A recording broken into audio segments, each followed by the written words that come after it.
সুপ্রভাত আমার প্রিয় দর্শক, তোমাদের সকলকে জানাই আরাধ্যা অহনা ব্লগে স্বাগত। তো তোমরা কেমন আছো? আশা করি খুব ভালো আছো, সুস্থ আছো। আর আমিও খুব ভালো আছি আর সুস্থ আছি। তো চলো, নতুন একটা ব্লগ নিয়ে চলে আসলাম আবার তোমাদের সামনে। তো ব্লগটা স্কিপ করো না, পুরো দেখো, অবশ্যই তোমাদের ভালো লাগবে। আর তোমাদের ভালো লাগার জন্য অনেক চেষ্টা করছি যাতে ভালো করে ভিডিও করার জন্য। আর দেখো, চেষ্টা তো আমি করছি অবশ্যই যাতে তোমাদের ভালো লাগে। দিন দিন একটু একটু করে ভালো করে চেষ্টা করছি। জানি না ঠিক কেমন হচ্ছে, কিন্তু তোমরা জানিও অবশ্যই কমেন্ট করে যে তোমাদের কেমন লাগছে ভিডিও। বা আমার ভিডিওতে যদি সত্যি কোনো ভুল হয়ে থাকে তাহলে আমাকে অবশ্যই ছোট বোন বা দিদি হিসাবে তোমরা ক্ষমা করে দিও।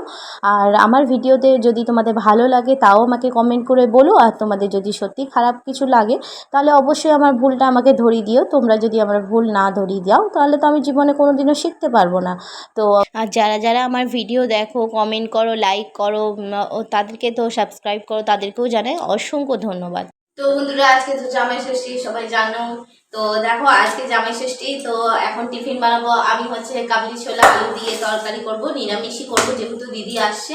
তো বাড়িতে তো দিদি বোন, তারপরে জামাইবু, ভাস্কর সবাই আসছে, আজকে নেমন্তন্ন আছে। তো রান্না বান্না করে আবার ওই বাড়িতেও যেতে হবে, বাবার বাড়িতে। তো চলো দেখা যাক। আজকে এত কাজ, জানি না কতটুকু তোমাদের সাথে শেয়ার করতে পারবো, কিন্তু চেষ্টা করব মানে সব জিনিসটা একটু একটু। তো দেখো, এখন রান্না করব নিরামিষ কাবলি ছোলা আলু দিয়ে তরকারি। আর কাবলি ছোলা আর আলুটাকে আমি প্রেশারে সিটি মেরে নেব। তো সিটি মেরে তারপরে একটুখানি তেল এই মশলা দিয়ে কষিয়ে তারপরে দিয়ে দেবো। তো কারণ আজকে নিরামিষ বেশিটা হবে, কারণ দিদির তো নিরামিষ খায় পুরো। তারপরে আমাদের মধ্যে হচ্ছে আজকে ষষ্ঠী। তো ষষ্ঠী হচ্ছে আমি আর মা দুজনা ষষ্ঠী করেছি। তো আমাদের মধ্যে ষষ্ঠীতে, জামাই ষষ্ঠীতে এই গাছতলায় ষষ্ঠী পুজো করতে যায়। তো প্রতি বছর তো যায়, কিন্তু এই বছর হবে না যেহেতু আমাদের ঠাকুমা মারা গেছে। 1 বছর হয়নি, বছর কি, সেই জন্য আমাদের এবছর ষষ্ঠীটা হবে না গাছতলাতে। কিন্তু আমাদেরকে নিরামিষ তো খেতে হবে। আর তাছাড়া আজকে যেহেতু ষষ্ঠী সেহেতু ভাত খাবো না, শুধু মুড়ি লুচি এসব খেয়েই থাকবো। তো দেখো, এখন আমি প্রেশারে সেই জন্য সিটি মেরে নিচ্ছি এই তরকারিটা, যেহেতু মায়েরও হবে, আমারও হবে খাওয়া, আর দিদিরও হবে, আর সবারই হবে। প্রতি বছর এই দিনটা আরও মজা হতো, কারণ গাছতলায় গিয়ে ষষ্ঠী করা এত মজা হতো। গাছতলায় সবাই যায় ষষ্ঠী করতে। তো এবছর যেহেতু হবে না, তোমাদেরকে বললামই, যেহেতু আমাদের এখনও 1 বছর পূরণ হয়নি ঠাকুমা মারা যাওয়া, সেই জন্য। তো চলো, কোনো ব্যাপার নয়। তো এইদিকে দেখো, আমি ফ্রিজটা একটু পরিষ্কার করে নিই, যেহেতু আজকে নিরামিষ আছে, খাবো। তো জল টলগুলো সব খুলে, সব জল টল বাইরে রেখে সব মুছে নেব পরিষ্কার করে। আর এইদিকে দেখো, যা আছে তরকারি পাতি সেগুলো সবই কুকুরকে দিয়ে দেবো, কারণ ওগুলো আর কেউ খাবো না। তো দেখো, এখানে ফ্রিজটা তো প্রতি মোছাই হয় প্রায় সময়। তো আজকে ভাবলাম চলো, আজকে যেহেতু একটু আজকে নিরামিষ আছে, তো সেই জন্য আজকে একটু পরিষ্কার করে নিই, একটু মুছে নিই ভালো করে। তো মুছে টুছে নিয়ে, আর এদিকে দেখো আমার বাবিয়া উঠে গেছে। আর বাবিয়া উঠে কী যে দুষ্টুমি করছে তার কোনো ধারণা নেই। এদিকে ক্যামেরার সামনে এসেও কত কিছু বলছে, কিন্তু কিছুই বোঝা যাচ্ছে না। আর এদিকে দেখো, আমি ভালো করে মুছে নেব। এদিকে মা তো জল ভরতে গেছিলো, তো মা জল ভরে চলে আসবে, তারপরে এইদিকে ফ্রিজে ভরে দেবে। আর আজকে ঘরে এত কাজ যে কোনো মানে কাজের দিশা পাচ্ছি না, যে কোন দিক দিয়ে ঠিক কাজগুলো করব তাহলে তাড়াতাড়ি হবে। তো চলো, তাড়াতাড়ি করে করার তো চেষ্টা করছি। তো ঠিক টাইম মতোই সব হয়ে যাবে, কিন্তু তবুও চিন্তা যেন থাকে যে না, তাড়াতাড়ি করে করতে হবে, যেহেতু দিদি জামাইবু, মা, বোন ওরা আসবে সবাই, সেই জন্য। আর এদিকে দেখো, আমার পুচকিটা কোল্ড ড্রিঙ্কস খাওয়ার জন্য বায়না করছে। আর এদিকে দেখো, বড় মেয়ে গেছে স্কুল, আর আজকে থেকে খুলেছে স্কুল। তো গরমের ছুটির পর যখন আজকে থেকে স্কুল খুলেছে, আর চারিদিকে বই খাতা গুছাবার সময় সব ছিটিয়ে ফেলে দিয়েছে। আর মেয়ের পড়ার টেবিলটা, এই দুটো স্ট্যান্ড দুটো ভেঙে গেছে। তো এইদিকে যখন নিরামিষ ওভেনটা রয়েছে, তো নিরামিষ ওভেনটার উপরে পড়ার টেবিলটা রেখে তারপরে আমি এদিকে বই খাতা রেখেছি। আর শরীরটা না খুব একটা ভালো নেই বন্ধুরা, কারণ শরীরটা খুব একটা কতদিন থেকে খারাপ বলছি। কারণ কোমরে যন্ত্রণা, পায়ে যন্ত্রণা, ঘাড় পিঠ টেনে ধরছে। তো ভাবছি ডাক্তারের কাছে যাব দেখাতে। তো আজকে তো আর হবে না, আজকাল আর হবে না, গেলে পরশুদিন যাব, ডাক্তার দেখিয়ে আসবো। কারণ শরীরটা মানে এতটাই কষ্ট হচ্ছে, একটু কিছু হাঁটাহাঁটি করলে, সিঁড়িতে চাপাচাপি করলে মানে শ্বাসকষ্ট হচ্ছে। ওইদিকে তোমার মানে ঘাড়ে পিঠে পুরো টেনে ধরে নিচ্ছে, তারপরে কোমরে প্রচণ্ড যন্ত্রণা। কিন্তু কিছু তো করার নেই, ঘরের কাজ তো করতেই হবে বলো, সেই নিয়েই করছি। তো দেখো, এইদিকে আমি কথা বলতে বলতে চলে এলো আমাদের গপু সোনা মামা বাড়িতে। দেখো, এটা হচ্ছে আমার দিদিদের গপু। তো দিদি গপু এসছে আজকে মামা বাড়িতে জামাই ষষ্ঠী নেমন্তন্ন খেতে, কারণ গপু তো ঘরে একা একা থাকবে, ওর মন খারাপ হবে বলে দিদি গপুকে নিয়ে এসছে। তো দেখো এইদিকে, কারণ দিদি আজকে থাকবে যেহেতু, সেই জন্য গপুকে তখন কে দেখবে, সেই জন্য দিদি নিয়ে এসছে। আর এদিকে দেখো আমি তরকারিটা তেলে দিয়ে দিচ্ছি ফটাফট, জামাইবু দিদি সবাই খাবে, তো ওদের খাওয়ার দেরি হয়ে যাচ্ছে, সেই জন্য তাড়াতাড়ি করে তেলে দিয়ে দেবো। আদা জিরে বাটা আর একটু লঙ্কা বাটা দিয়েই আমি তরকারিটা তেলে দিচ্ছি। আর এদিকে দেখো মুড়ি দিয়ে দিচ্ছি, জামাইবুকে মুড়ি খেতে দিয়ে দিয়েছি তরকারি দিয়ে। এদিকে ভাগ্নে খাচ্ছে, এদিকে আমাদের মেঘা বুড়ি খাচ্ছে, এদিকে আমার বাবিয়া খাচ্ছে। তারপরে দেখো কেমন সবাই মিলে এখন খাওয়া দাওয়াগুলো কমপ্লিট করে নেবো। এদিকে দিদিও খেয়ে নিচ্ছে। তো দিদি তরকারি নিয়ে বসেছে, মুড়ি দিয়েছি, বলছে এসো তোমরা তারপরে খাবো একসাথে। আর এদিকে মা খাবে পরে, কারণ মা পুজো দেবে তারপরে খাবে। আর এদিকে দেখো বরকে দিয়ে দিয়েছি, কালকের ভাত ছিল তো সেই ভাত মাংস তো সেই দিয়ে খেয়ে নিচ্ছে। আর খাওয়া দাওয়াগুলো কমপ্লিট হয়ে গেলে তাহলে তাড়াতাড়ি করে কাজবাজগুলো শুরু করতে পারবো। তো না, বরকে ভাতটা দিইনি, বরকে খিচুড়ি দিয়েছি, সরি। তো খিচুড়ি আর মাংস খাচ্ছে বর। আর এদিকে দেখো আমিও মুড়ি নিয়ে বসে গেছি ওই নিরামিষ তরকারিটা দিয়ে। আর তরকারিটা এত গরম যে তুলতেই পারছি না, মানে খিদেও লেগেছে খুব জোর। আর এদিকে দেখো মাকে দিদি কলপ করে দিচ্ছে চুলে, কারণ মায়ের এত পাকা চুল হয়ে গেছে যে পাকা চুলে এত মাথা কামড়াচ্ছে, কিছু বলা নেই। তাই বলছিল একদিন বসে বসে যে দিদি আসলে নাকি মাথায় কলপ দিয়ে নেবে। হাই করো, এদিকে তাকিয়ে করো, হাই করো, বাবিয়া করো হাই। কি খাচ্ছ তোমরা? শসা খাচ্ছ? বাবিয়া কি খাচ্ছ? শসা খাচ্ছ? কোথায় এসছো মেঘা, বলো? হনাবাড়ি। এদিকে দেখো দিদিকে বসিয়ে দিয়েছি সবজি কাটতে। আর কারণ দিদি পটল আলু সব কাটাকাটি শুরু করে দিয়েছি দিদিকে, কারণ তাড়াতাড়ি করে রান্না করতে হবে। তো বন্ধুরা, এত গরম দিয়েছে কিছু বলার নেই। আর আজকে গরমের মধ্যেই আমরা জামাই ষষ্ঠী পালন করছি। তো এবারে তো আমাদের গাছতলায় নিয়ম কানুন কিছু হবে না, কারণ আমাদের ঠাকুমা 1 বছর বাৎসরিক হয়নি এখনো পর্যন্ত। আর তো ঘরেই খাওয়া দাওয়াগুলো হচ্ছে। আর আমি আর মা তো আজকে মানে ষষ্ঠী বলে আজকে ভাত খাবো না। তো এদিকে দেখো দিদি কাজ করছে, দিদিকে সবজি কাটতে দায়িত্ব দিয়েছি। আর এদিকে আমাদের পুচুন দাদা তো দাঁড়িয়ে দাঁড়িয়ে মস্তানি করছে। তো দেখো এদিকে আমি ভাত আর ডাল বসিয়ে দিয়েছি। তো ভাত ডাল করার পর তারপরে দিদি সবজি কাটছে, তারপরে নিরামিষ একটা সবজি করব, তারপরে তোমার মাংস হবে আলাদা করে। তো দেখো এদিকে আমি ভাত চাপিয়ে দিয়েছি, আর এদিকে আমি ডাল বসাবো বলে ডাল সিদ্ধ বসিয়ে দিয়েছি। তো ডালটা পরে ছুকবো তেলে। তো তারপরে এইদিকে তোমার দিদিকে দিয়েছি সবজি কাটতে। তো দিদি কাটছে পটল আলু কাটছে, যেহেতু নিরামিষ তরকারি হবে। আর বেশি কিছু রান্না করব না, যেহেতু এত গরম। তো ওরাই বলছে, দিদি বোন ওরা সবাই বলছে যে বেশি কিছু রান্না করতে হবে না, কারণ এত প্রচণ্ড গরম, যে গরম মানে এত হারে গরম পড়েছে কিছু বলার নেই।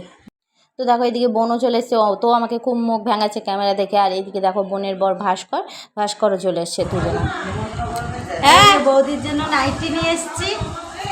নাইটির কালারটা খুব সুন্দর, গোলাপিতে আর কালো, খুব সুন্দর। আর এই যে মায়ের জন্য একটা শাড়ি নিয়ে এসেছি, খুব সুন্দর শাড়িটা ভালো লাগছে। হ্যাঁ, সত্যি ভালো। কালারটা দারুণ না? এই সবুজটা বেশি ভালো লাগছে না?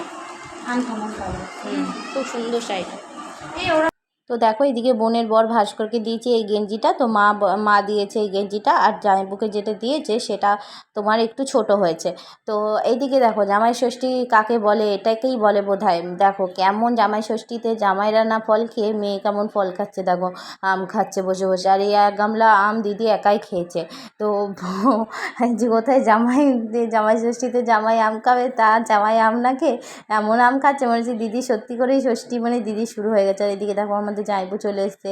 আর এত গরম দিয়েছে কিছু বলার নেই, জামাইবুকে দেখে তো পুরো বোঝা যাচ্ছে যে আর খুব গরম পড়েছে। আর এদিকে দেখো মা যেহেতু আজকে গপু এসছে আমাদের বাড়িতে, তার মধ্যে আজকে ষষ্ঠী, তো মা আজকে একটুখানি ফল দিয়েছে, মিষ্টি দিয়েছে, দিয়ে পুজো দিচ্ছে ঠাকুরের।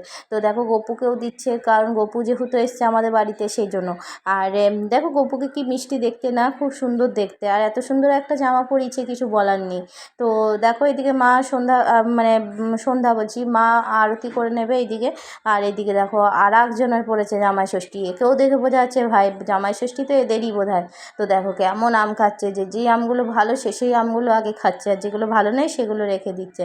তো দেখো কেমন করে আম খাচ্ছে, এদের আম খাওয়া দেখে তো আমি অবাক হয়ে গেলাম যে ভাই এত আম খাচ্ছিস, জামাইরা আম না খেয়ে মেয়েরাই আগে আম খেয়ে নিচ্ছে। তো ঠিক আছে চলো, কোনো ব্যাপার না। এদিকে দেখো নিরামিষ তরকারিটা পটল আলু হয়ে গেছে, আর এদিকে আমি মাংসের আলুটা ভাজা শুধু চাপিয়েছি। এদিকে পটল আলু নামানোর পর তারপর চাপাবো মাংস। তো জলদি করে নেবো। ওইদিকে আবার চাপ আছে যে বাবার বাড়ি যেতে হবে, কারণ ওদের বাড়িতে না গেলে আবার মা বাবারও রাগ হবে, কারণ যেহেতু আজকে জামাই ষষ্ঠী। তো অন্যদিন না গেলেও কোনো ব্যাপার হয় না, যেহেতু আজকে জামাই ষষ্ঠী তাই ভাবে যে না আসলে একটু মন খারাপ হয়। তো কিছু করার নেই, দুদিকেই তো আমাকে সামলে চলতে হবে, যেহেতু দেখো মেয়ে হয়ে জন্ম নিয়েছি, মানে দুদিকটাই আমাকে দেখতে হবে, শ্বশুরবাড়িও দেখতে হবে সমানভাবে, তেমন বাবার বাড়িও দেখতে হবে। এটা আশা করি প্রতিটা মেয়েই করে, সেরকম আমিও করি। তো দেখো এদিকে আমি এই বাড়িতেও সময় কাটালাম, ওইদিকে আমি একটু ওই বাড়িতেও গেলাম, ওই বাড়িতেও সময় কাটালাম। তো অন্যবার তো ষষ্ঠী থাকে, গাছতলা থেকে এসে তারপরে যাই, আর এবারে তো ষষ্ঠী নেই, তাই ভাবলাম রান্না বান্নাগুলো করে দিয়ে তারপরেই যাব। তো আমি তো বেশি কিছু মানে আমি তো পুরো রান্নাটা শেষ করে যাইনি, আমি মাংসটা চাপিয়ে দিয়ে চলে গেছিলাম, তারপরে বোনই দেখেছিল মাংস রান্না। তো এইদিকে দেখো আমি মশলা টশলা কষিয়ে দিচ্ছি, আর কষানো হয়ে গেলে তারপর মাংসটা দেবো, মাংসটা দিয়ে কষিয়ে টষিয়ে প্রেশারে দিয়ে আমি চলে যাবো গা ধুতে, চান করতে। তো দেখো এইদিকে তো অনেক কথা বলছি, আমরা সব কিছু ভয়েস তো তোমাদেরকে দিতে পারছি না, কারণ এত পরিমাণে ঘরে চিৎকার হচ্ছে, এত চিৎকার হচ্ছে, আর পাশে হচ্ছে বিয়েবাড়ি। তো বিয়েবাড়ির এত জোরে গান বাজছে যে কোনো আওয়াজেই আমি তোমাদেরকে সাউন্ডগুলো দিতে পারলাম না, কারণ প্রতিটা ভিডিওর মধ্যেই আমার গানের আওয়াজ আসছে। তো সেই জন্য আমি সেই সাউন্ডগুলোকে অফ করে আমি এখন ভয়েস দিচ্ছি।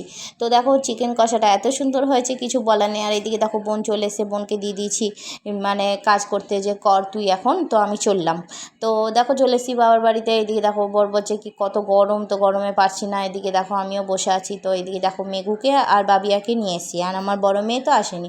এইদিকে দেখো আমার বাবিয়া বাবার কাছে রয়েছে, আর এদিকে আমার দিদি জামাইবু খেয়ে পরে বাড়ি চলে গেছে, কারণ ওদের অনেক দেরি হয়ে যাচ্ছিলো, তাই জন্য। আর এদিকে দেখো আমি বাচ্চাদেরকে খাওয়াতে বসে গেছি। তো এইদিকে আমি মেঘাকে খাওয়াচ্ছি, আর এইদিকে বাবিয়াকে, দুজনাকেই খাইয়ে নেব, তারপরে খাবো আমি। আর এদিকে দেখো বর কেমন কথা বলছে, এত বকবক করছে, কিছু বলার নেই।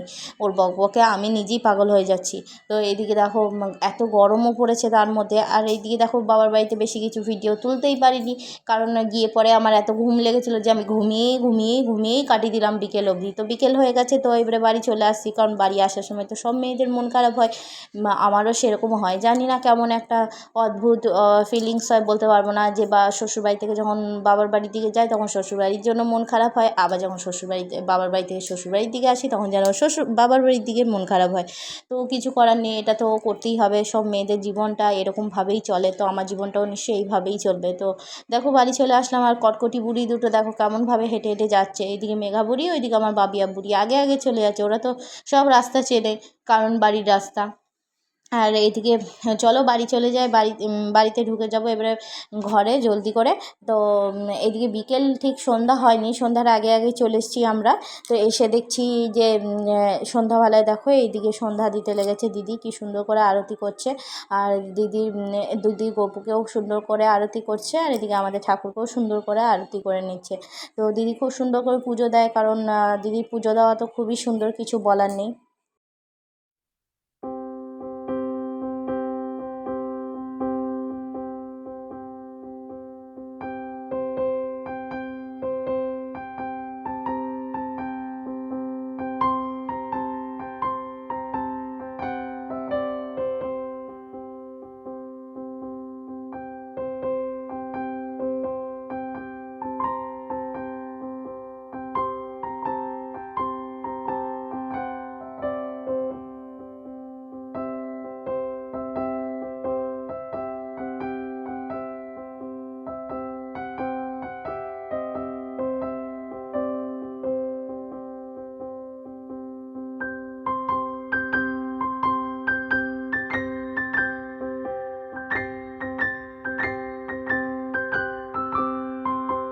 তারপরে শুরু হলো এত ঝড় বৃষ্টি, আর ঝড় বৃষ্টি এমন জোরে হলো, তো দেখো কারেন্ট চলে গেছে, এদিকে চার্জার লাইট জ্বলছে, আর এদিকে দেখো রুনুদি এসছে, আমাদের এক দিদি, তারপরে দিদির মেয়ে এসছে, তারপরে আর 2 ভাইঝি এসছে। তো দেখো এইদিকে কত মানে বিদ্যুৎ চমকাচ্ছে দেখো বাইরের দিকে, আর পুরো গোটায় অন্ধকার। আর এই দেখো বৃষ্টি কেটে যাওয়ার পর দিদির আছে বিয়ে বাড়ি, তো চলো আমি যেরকম পারি সেরকমই একটু সাজিয়ে দিচ্ছি। দিদি বলে একটু সাজিয়ে দাও আমাকে একটুখানি সুন্দর করে, তো আমি সেরকম অনুযায়ী সাজিয়ে দিচ্ছি।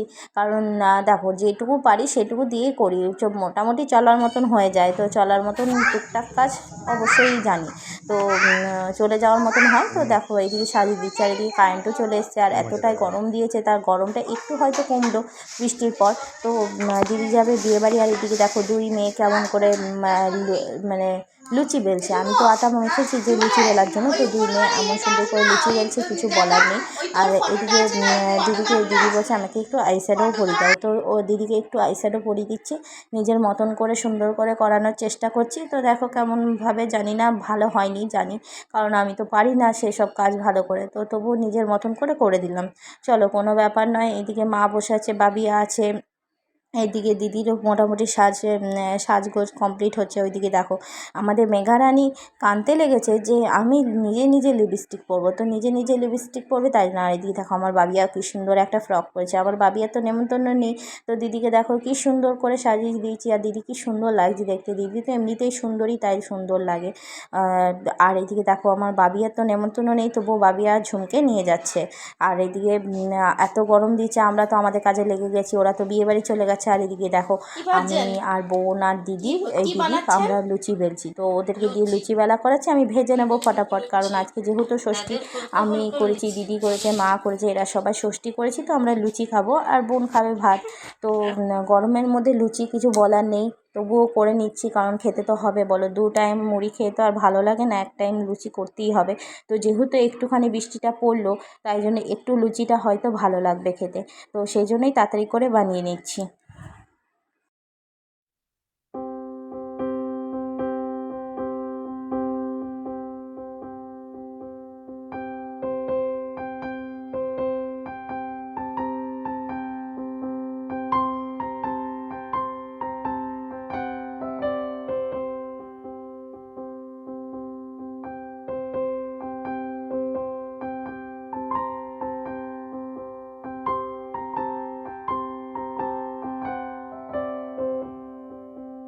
তো চলো আমি খাবার নিয়ে বসে গেছি খেতে, রাত হয়ে গেছে যেহেতু। আজকের মতো ব্লগটা এখানেই শেষ করছি, কারণ আর কন্টিনিউ করতে পারছি না। সারাদিনই আজকে ব্লগ একটু করে শেয়ার করেছি, তো এত কাজবাজের মধ্যে দিয়ে। তো তোমাদের যদি সত্যি ভিডিওটা ভালো লেগে থাকে তাহলে অবশ্যই লাইক করো, কমেন্ট করো, শেয়ার করো, আর প্লিজ চ্যানেলটিকে সাবস্ক্রাইব করে দিও। আর আজকে এইভাবে কেটে গেল জামাই ষষ্ঠীর দিনটা। আর দেখো আমরা সবাই নিচে বিছনা করছি, ওই ঘরে শুয়েছে, তারপরে এই ঘরে দিদিরা আছে, তো দিদিদেরকে বিছনা করে দিয়েছি। ওই ওই ওই ইয়ে ওদের মিডিলে দিয়ে দাও। হ্যাঁ দেখে দিই ওখানে কেউ। তো দেখো গপুকে আজকে দিদি এখানেই শয়ন দিয়েছে, আর কি সুন্দর মিষ্টি লাগছে না আমাদের গপুকে, খুব মিষ্টি একটা সুন্দর গপু আমাদের, আর কি সুন্দর করে ঘুমাচ্ছে, দিদি ঘুম পাড়িয়ে দিল। তো গপু আজকে মতন tata, good night, bye bye, তুমি আবার কালকে সকালে উঠে যাবে ঘুম থেকে।